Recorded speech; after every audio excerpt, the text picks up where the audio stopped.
Sejarah hidup Nabi Muhammad SAW. Yang pertama yaitu sejarah Nabi Muhammad sebelum diangkat menjadi Rasul.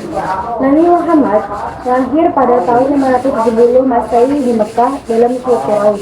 Beliau dikenal sebagai sosok yang jujur, amanah, dan memiliki al-amin. Setelah menjadi yatim piatu, beliau dibesarkan oleh kakeknya dan kemudian oleh pamannya. Nabi Muhammad menikah dengan Khadijah, seorang janda kaya, dan mereka memiliki beberapa anak. Sebelum diangkat menjadi Rasul, pada usia 40 tahun, beliau sering merenung buah Hira, di mana beliau menerima wahyu pertama dari Allah melalui malaikat Jibril. Kehidupan awalnya ditandai dengan integritas dan perhatian terhadap masyarakat yang kurang beruntung. Yang kedua, setelah diangkat menjadi Rasul. Menjelang usia 40 tahun, selama 1 bulan dalam setiap tahun, Nabi Muhammad mengasingkan diri ke Gua Hira untuk merenungi alam dengan ciptaannya. Istrinya juga memberi dukungan penuh terhadap keinginannya tersebut. Disediakannya makanan untuk dibawa Nabi Muhammad sebagai bekal Gua Hira. Demikianlah yang dilakukan Nabi Muhammad setiap tahun. Ketika usianya 40 tahun, pada tanggal 17 Ramadan, pada tahun 611 Masehi, malaikat Jibril mendatanginya dan menyampaikan wahyu Allah yang pertama, yaitu surat Al-Alaq ayat 1-5. Berarti secara simbolis Nabi Muhammad telah dilantik sebagai nabi akhir zaman. Nabi Muhammad menceritakan peristiwa yang dialaminya itu kepada istrinya Khadijah. Rasulullah membawa Khadijah menghadap seorang pendeta Nasrani yang berpengetahuan luas yang bernama Waraqah bin Naufal.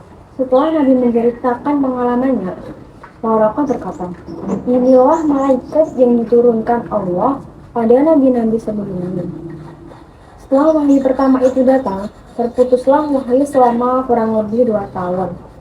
Kemudian Jibril datang lagi untuk membawa wahyu yang kedua, yaitu surat Al-Mudaththir ayat 1-7. Dengan turunnya wahyu kedua itu, maka berarti Nabi sudah mulai wajib menyampaikan dakwah.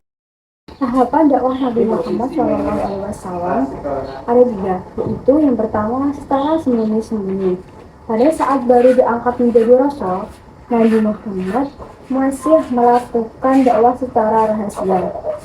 Dakwah secara rahasia ini disebut dengan siriyah. Nabi Muhammad melakukan dakwah secara sembunyi-sembunyi di rumah Al-Arqam bin Arqam, yaitu sahabat pertama Rasulullah yang masuk Islam, karena rumahnya berada di dekat Bukit Sofa dan merupakan tempat berkumpulannya banyak orang sehingga tidak dicurigai oleh siapapun yang datang ke rumah Arqam bahwa ada pertemuan di sana. Allah memberikan ilham kepada Nabi Muhammad agar memulai dakwah secara diam-diam dan hanya kepada orang yang yakini akan menerimanya, seperti keluarga dan para sahabat. Orang-orang yang pertama masuk Islam pun dari kalangan keluarga dan sahabat, seperti Khadijah istri Rasulullah, Ali bin Abi Thalib sepupu Rasulullah, dan Abu Bakar As-Siddiq sahabat Rasulullah. Dakwah secara diam-diam dilakukan agar tidak mengejutkan kaum Quraisy di Mekah yang fanatik terhadap paganisme dan kemusyrikan. Tahapan ini dilakukan selama 3 tahun, di mana Nabi sebelum berdakwah di tempat umum, selain keluarga dan sahabat. Pada saat ini Rasulullah berhasil mengislamkan orang miskin, budak, dan orang Quraisy yang tidak punya kedudukan. Yang kedua, dakwah secara terang-terangan, tetapi hanya lisan. Setelah 3 tahun, Nabi Muhammad baru menyampaikan dakwahnya di Mekah dengan terang-terangan. Tahapan dakwah Rasulullah di Mekah ini berlangsung hingga peristiwa hijrah ke Madinah pada tahun 622 Masehi.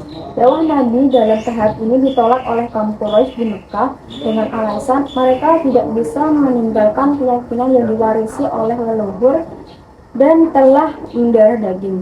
Ketika Nabi Muhammad menunjukkan kesesatan dari tradisi leluhur, mereka menentang dan mengusir Rasulullah. Dari hari demi hari, permusuhan kaum Quraisy terhadap Rasulullah semakin sengit.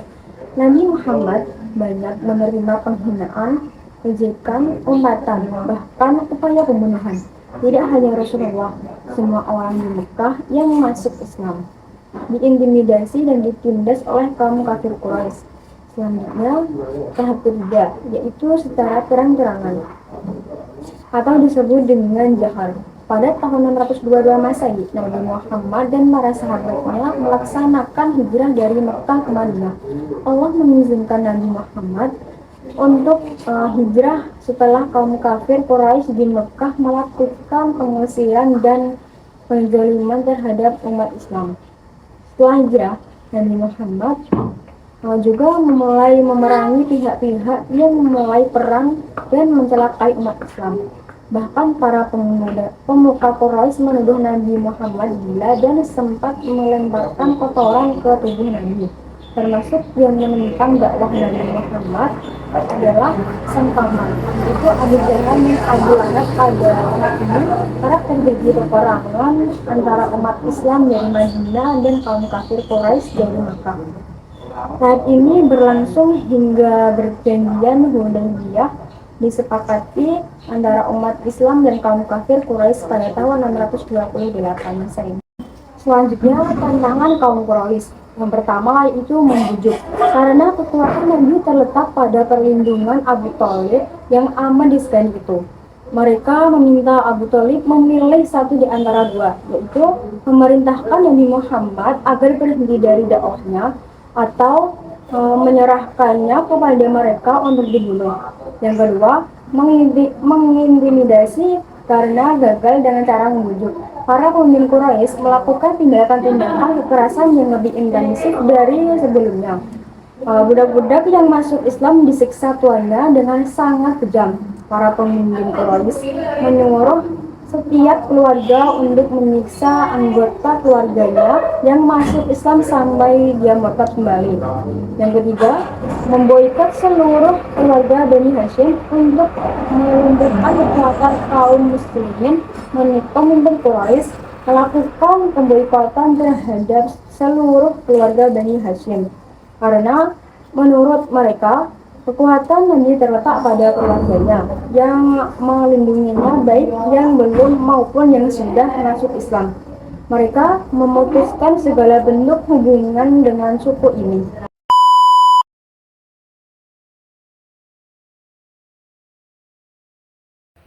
Bismillahirrahmanirrahim. Di sini saya akan membawakan cerita yang telah dibawakan oleh teman saya sebelumnya, yakni tentang sejarah hidup Nabi Muhammad Sallallahu Alaihi Wasallam. Di sini saya akan menjelaskan tentang sejarah wafatnya Abu Thalib, yakni paman dari Nabi Muhammad Sallallahu Alaihi Wasallam. Di antara peristiwa yang membuat Nabi Muhammad SAW sangat bersedih ialah wafatnya paman beliau, yakni yang bernama Abu Thalib. Terlebih sang paman wafat dalam keadaan masih memegang agama jahiliyahnya.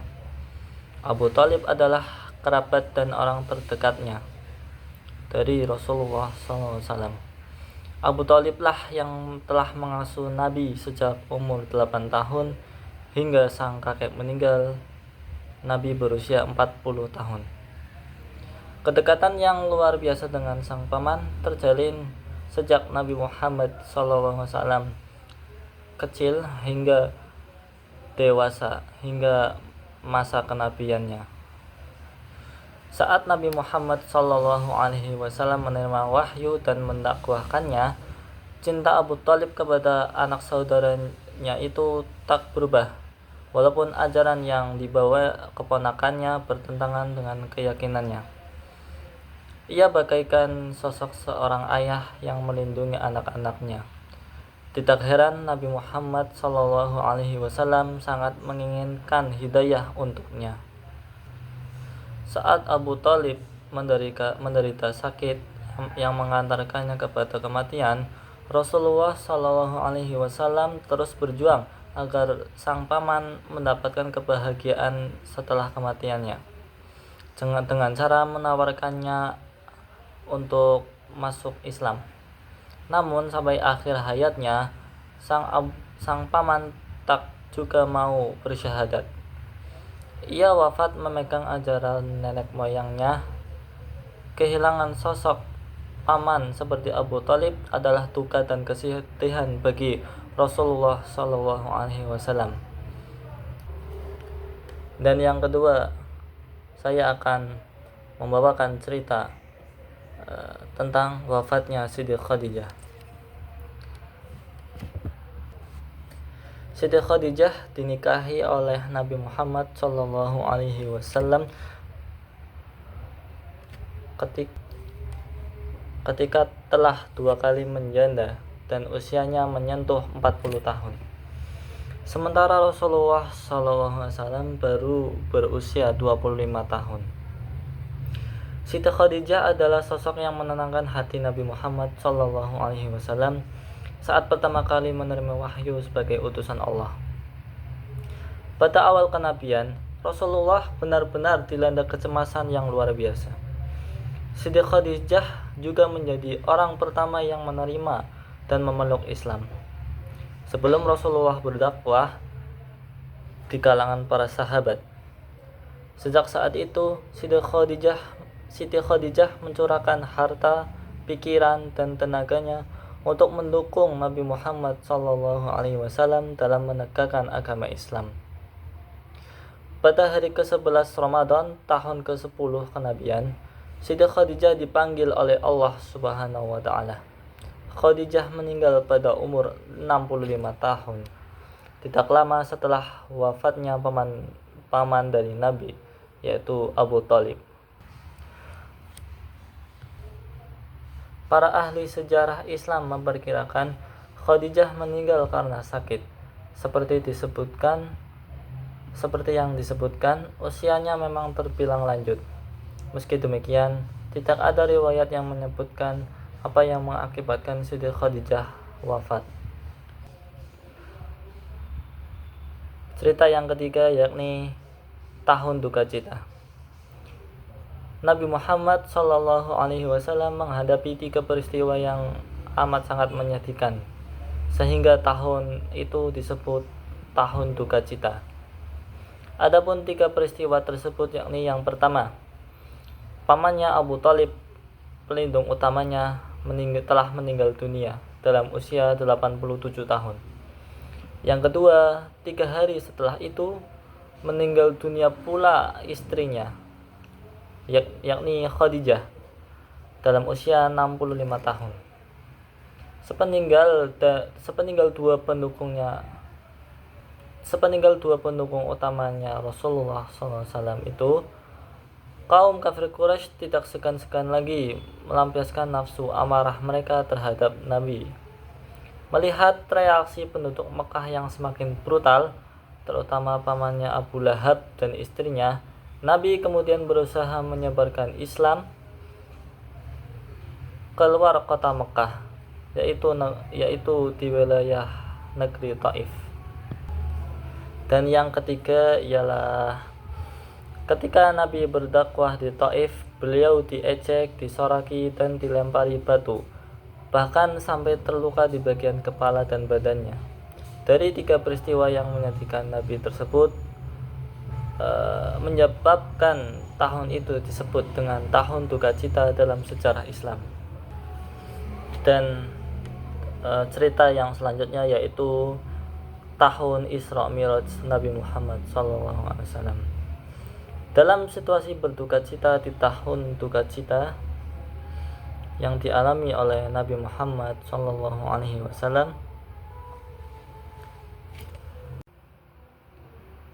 dan untuk cerita yang selanjutnya yaitu tahun Isra Mi'raj dari Nabi Muhammad SAW.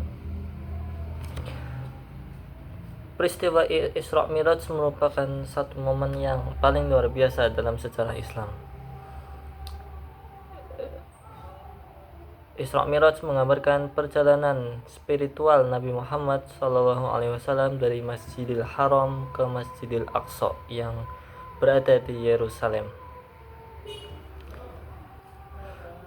Peristiwa ini bukan hanya menggambarkan tentang keajaiban, tetapi juga memberikan wahyu dan pengetahuan yang penting bagi Nabi Muhammad SAW dan umat Islam.